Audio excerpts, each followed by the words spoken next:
भास्कर बॉलीवुड की एक्ट्रेस हैं, लेकिन इन दिनों मोहतरमा इंडस्ट्री से बिल्कुल गायब है। महाराष्ट्र का चुनाव हुआ तो स्वरा अपने शौहर फहद अहमद के लिए चुनावी मैदान में खड़ी हो गई। बेगम ने खूब इस्लाम की दुहाई दी, नबी और अल्लाह पर खूब ज्ञान झाड़ा। यही नहीं, चुनावी प्रचार में नाचने भी लगी, सर पर दुपट्टा ओढ़कर खूब दहाड़े मारे। आजादी आजादी चिल्लाकर भी कुछ हाथ नहीं आया। यही नहीं, मोहतरमा ने मौलाना साहब का भी सहारा लिया, खूब गिड़गिड़ाई। लेकिन हुआ क्या? उनके मियां फहद अहमद महाराष्ट्र विधानसभा सीट अणुशक्ति नगर से बुरे तरीके से हार गए। ये वही फहद हैं जिन्होंने पिछले महीने ही सपा की साइकिल छोड़कर शरद पवार की राष्ट्रवादी कांग्रेस पार्टी का हाथ थामा था। लेकिन स्वरा के शौहर के सपने धरे के धरे रह गए। ऐसा हारे कि इसका गम मोहतरमा स्वरा भुला नहीं पा रही है, लेकिन वो अपने पति के लिए पनौती साबित हो गई। आइए बताते हैं कैसे, लेकिन उससे पहले इस डाटा पर ध्यान दीजिए। तारीख थी 29 अप्रैल 2019, जगह बिहार बेगूसराय लोकसभा सीट, जिस पर कम्युनिस्ट पार्टी ऑफ इंडिया यानी सीपीआई ने कन्हैया कुमार को टिकट दिया। लेकिन जेएनयू के इस नारेबाज युवा को भारतीय जनता पार्टी के उम्मीदवार गिरिराज सिंह ने 4,22,217 वोटों से हरा दिया। कन्हैया कुमार को मिले 2,69,976 मत और बीजेपी के खाते में आए 6,92,193। जी हाँ, 2019 के लोकसभा चुनाव में कांग्रेस के वरिष्ठ नेता दिग्विजय सिंह भी मध्य प्रदेश भोपाल से चुनावी रणयुद्ध में थे। लेकिन दिग्विजय सिंह का सामना भारतीय जनता पार्टी के उम्मीदवार साध्वी प्रज्ञा से था।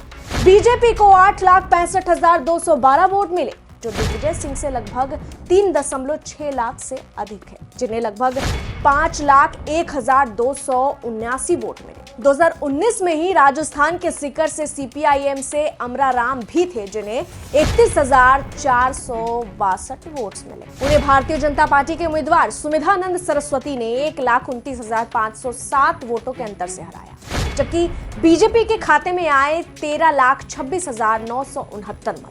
यही नहीं, अभी नहीं पहचानिए, ये हैं आतिशी मार लेना। दिल्ली के मुख्यमंत्री हैं, लेकिन सीएम साहिबा के बारे में भी बताए तो साल 2019 के लोकसभा चुनाव के पूर्वी दिल्ली सीट से आम आदमी पार्टी ने इन्हें उतारा था, जहां उन्हें मात्र 2,19,328 वोट मिले। इसी सीट पर भारतीय जनता पार्टी के उम्मीदवार गौतम गंभीर ने जीत हासिल की। उन्हें 6,96,158 वोट मिले, यानी दोनों के बीच वोट का अंतर था 4,76,830। यही नहीं, दिल्ली के ही लोकसभा सीट साउथ दिल्ली से आम आदमी पार्टी उम्मीदवार राघव चड्डा 3,19,971 वोट के साथ थे और वो इस सीट को हार गए। जीतने वाले थे भारतीय जनता पार्टी के उम्मीदवार रमेश विधुरी, जिन्हें मिला 6,87,014 मत। वोट मार्जिन है 3,67,043। यही नहीं, 2019 के कई ऐसे प्रत्याशी हैं जिनका नाम इस लिस्ट में शामिल है, लेकिन उन्हें बुरे तरीके से हार का सामना करना पड़ा। इसमें सीपीआई एमएल के उम्मीदवार राजू यादव भी हैं। वहीं 2019 में दिल्ली लोकसभा सीट से कई और नाम हैं जिन्हें शिकस्त मिली। अब आप कहेंगे, भला हमने ये डाटा आपको क्यों दिखाया? इसमें सारे बीजेपी विरोधियों के नाम क्यों हैं? और भला इसका स्वरा भास्कर से क्या लेना देना है? तो बता दें कि लेना देना है। जी हाँ, हमने आपको जितने राजनेताओं और उम्मीदवारों के नाम बताएं, ये सब वो नाम हैं जिनके लिए बॉलीवुड की एक्ट्रेस स्वरा भास्कर ने चुनाव प्रचार किया, खूब ढपली बजाई और नारे लगाए। लेकिन इन सब के सब फिसड्डी साबित हुए और अब मोहतरमा ने अपने पति के लिए भी प्रचार किया, लेकिन उन्हें भी हार का सामना करना पड़ा। अणुशक्ति नगर विधानसभा सीट से पवार गुट के एनसीपी उम्मीदवार फहद अहमद को एनसीपी अजीत पवार की प्रत्याशी सना मलिक ने हराया।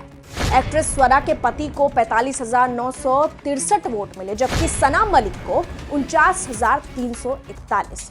फिर क्या, बेगम स्वरा भास्कर तुरंत भड़क गई, कहने लगी कि भाई साहब, ईवीएम में ही खामी है। फहद अहमद के हार को एक्ट्रेस स्वीकार नहीं कर पाई, पति की तस्वीर शेयर कर इलेक्शन कमीशन से ही जवाब मांगने लगी।